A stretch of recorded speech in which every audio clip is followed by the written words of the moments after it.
Okay, Duke M says, haven't worked for 3 years. Oh, I'm sorry to hear that, Duke M. I am a mid-level engineer, but HR doesn't like a large gap. Should I take an entry-level position just to get my foot back in the door? No, you shouldn't, Duke M. What you should do is get a job through networking, okay? Because if you go through networking, stupid things like work gaps don't matter, okay?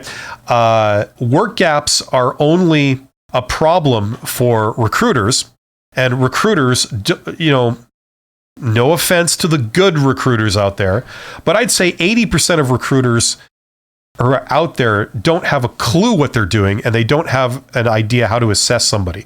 That's why they've only been given responsibility over lower level positions where it doesn't really matter who you get, because the belief is that one person is as good as the next, right? So don't worry about it. You and I both know that if you are a fully qualified engineer, and maybe you even have some years of work experience under your belt, not only are you qualified, but you have proven yourself by being employed and retaining your job for a while in a organization, okay? And that has demonstrated your worth, okay, and your capabilities. Now, just because you've been out of work for a little while, does that mean that you are no longer a capable engineer? Of course not. This stuff, if it does fade a little bit, it comes back the first week you return to work, right? You know what I mean? We all know this, okay? You are employable, you are valuable, okay? A work gap doesn't matter. Everybody knows this. The only people who don't know it is people who have no clue about how engineering work goes, which are namely recruiters. They're not engineers. They've never worked with engineers. They don't know the first thing about doing that kind of work. And they are completely ill-equipped to judge whether one candidate is a better engineer than another candidate. How would they know? They don't. The only thing that they can do is they can see your personality, right? So if you go to the interview and you immediately get upset and angry over the slightest little thing and storm out of the interview, they can maybe conclude that, you might have an attitude issue. But beyond that, they have no idea if you're a better engineer than the next person, right? Okay. So what you do is you bypass recruiters altogether, okay? Because they're like the gatekeepers standing between you and your gainful employment, okay? And you go instead to other engineers, to engineering managers, to people like this, to hiring managers who hire engineers and work with them. You go directly to them, okay? Now, if you don't know how to do this, you've got some research to do, okay? Learn about getting a job through networking. If you look at the numbers, and you don't have to take this from me, go and verify, corroborate this separately, okay? Most people don't actually get their job through a recruiter. This is surprising to a lot of people because recruiters are the most visible. It's the default option for a lot of people.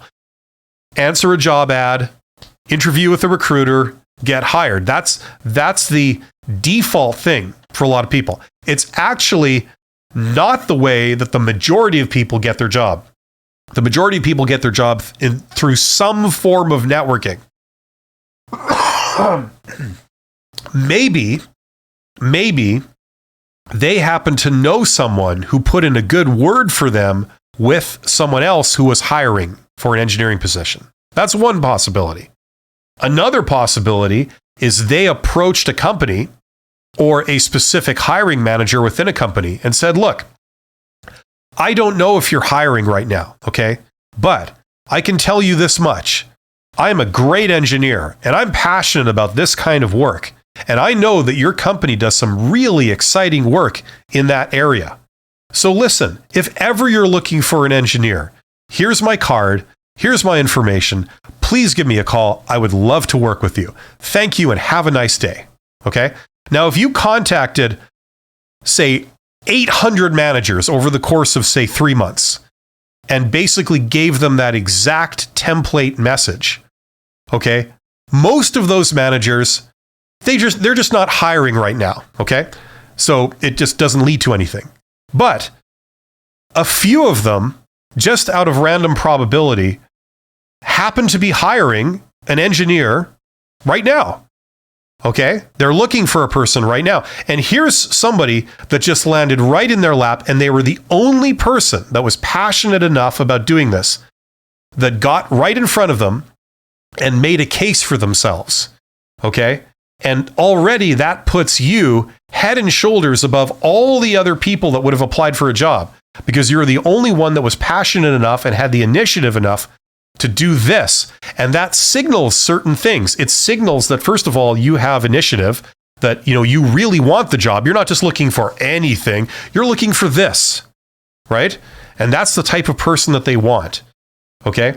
And if they then look a little bit deeper at you and they see that you have all the technical requirements, there you go. If they enjoyed their interaction with you, they found it pleasant to deal with you, they've already gotten a free sample of what you are to work like, or to work with. Okay? So that's another form of networking. Okay? And when you do it this way, it doesn't matter if you're changing careers. It doesn't matter if you have a work gap. It doesn't matter if you have a disability. It doesn't matter about all that stuff. Okay? It's a way to bypass all of those things. The only person you're having to impress is the person that's hiring the engineers, which is usually some form of engineer or engineering manager. Okay? You don't have to impress a recruiter. You don't have to try and relate to the stupid questions that they ask. You can just do this. Okay? So if this is all new for you, you've got some research to do. Okay? Don't just take my word for this. Go and verify this. Now, yes, I have a course. I got a course, blah, blah, blah. I'm plugging a course. Okay, where is it? Get Hired. There we go. I talk about everything in that course. I talk about all the job interview stuff, but I also talk about the networking route and a couple of different options there, and specifically how you can do it. Okay, if that's of any interest to you, I do have that course, but go and learn about this stuff one way or another. Okay, it will be to your advantage. Okay, I've gotten off my soapbox for today.